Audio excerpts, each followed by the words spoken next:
Penn State tuition increase, what you need to know. Students at Penn State's main campus brace for tuition hike. In a significant development that has stirred conversations among students and parents alike, the Board of Trustees at Penn State University has recently approved a 2% increase in tuition for those attending the main campus at University Park. This decision marks the fourth consecutive year that students will experience a rise in their educational expenses.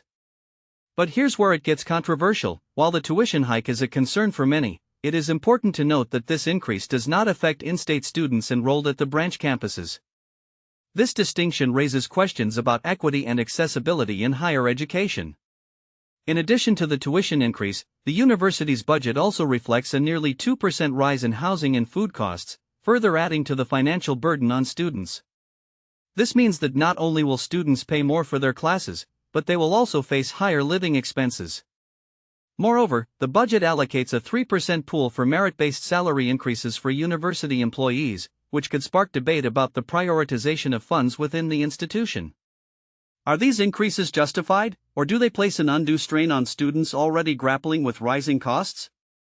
As we look ahead, it's crucial for students and their families to engage in discussions about these changes. What are your thoughts on the tuition increase? Do you believe it is a necessary step for the university's growth, or do you think it unfairly targets students? Share your opinions in the comments below. Penn State hikes tuition for University Park students and buys frat house where Tim Piazza died. In a significant move that has stirred discussions, Pennsylvania State University is set to increase tuition for its University Park students by 2% for the academic year 2026-27. This decision was approved by the Finance Committee of the Board of Trustees on Thursday, and the full board ratified it the following day with a vote of 31-3. In contrast, in-state students attending the Commonwealth campuses will enjoy their fourth consecutive year without any tuition hikes. These campuses have been grappling with declining enrollment numbers, prompting the board to approve a plan in May to close 7 out of the 20 Commonwealth campuses by the end of the 2026-27 academic year. Penn State typically sets its tuition and fees a year in advance, having already approved the rates for the 2025-26 academic year last summer. For that year, University Park students will also face a 2% increase, while Commonwealth campus students will again see no rise in their tuition. For out-of-state students, those attending Commonwealth campuses will see a modest 1% increase this year, while University Park students will experience a more substantial 4% hike. The board has also approved these same percentage increases for the 2026-27 academic year.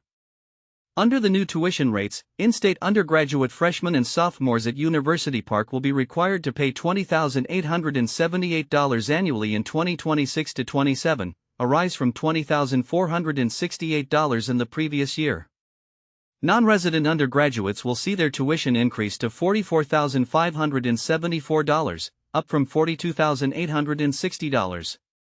Neely Bendaputi, the president of Penn State, emphasized that during her tenure of over 3 years, the university has made concerted efforts to manage expenses, which includes the closure of certain campuses.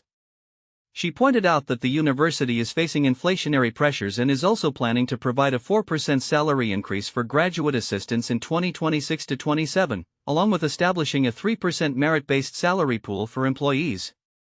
We are navigating an unprecedented time in higher education, particularly due to the uncertainties surrounding our funding at both the federal and state levels, she stated.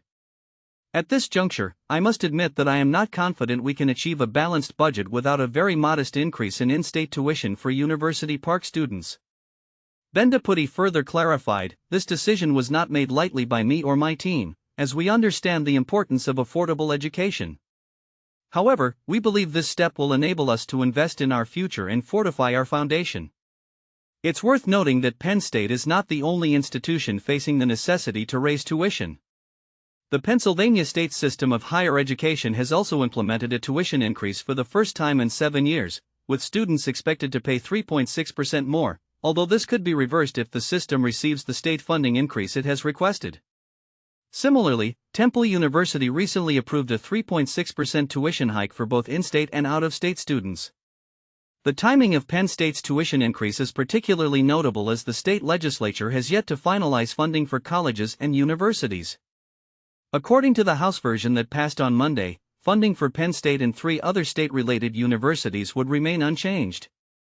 The tuition measure was passed by the board committee with only one dissenting vote from board member Anthony Lubrano.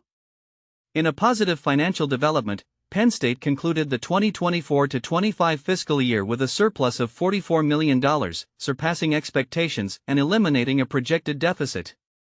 This surplus will be allocated towards addressing deferred maintenance needs across the university. In another significant announcement, the university has also decided to purchase the Beta Theta Pi fraternity house for $7.3 million. This property is notably linked to the tragic death of student Tim Piazza in 2017, who suffered fatal injuries during a hazing incident that led to criminal charges and extensive reforms on campus. Originally sold to the Alpha Upsilon fraternity in 1928, the property was under a deed restriction that mandated it be returned to Penn State if it ceased to function as a fraternity. Following Piazza's death, the university permanently revoked Beta Theta Pi's charter and initiated legal proceedings to reclaim the property. Discussions among Alpha Upsilon, Penn State alumnus Don Abbey, and the university culminated in the current sales agreement. Initially, the property will serve as swing space, with the university planning to determine its long-term use during the master planning process, as stated by Sarah F. Thorndike, the senior vice president for finance. This situation raises important questions about the balance between maintaining affordable education and ensuring the financial health of institutions. What are your thoughts on the tuition increase? Do you believe it is justified given the current economic climate? Share your opinions in the comments below.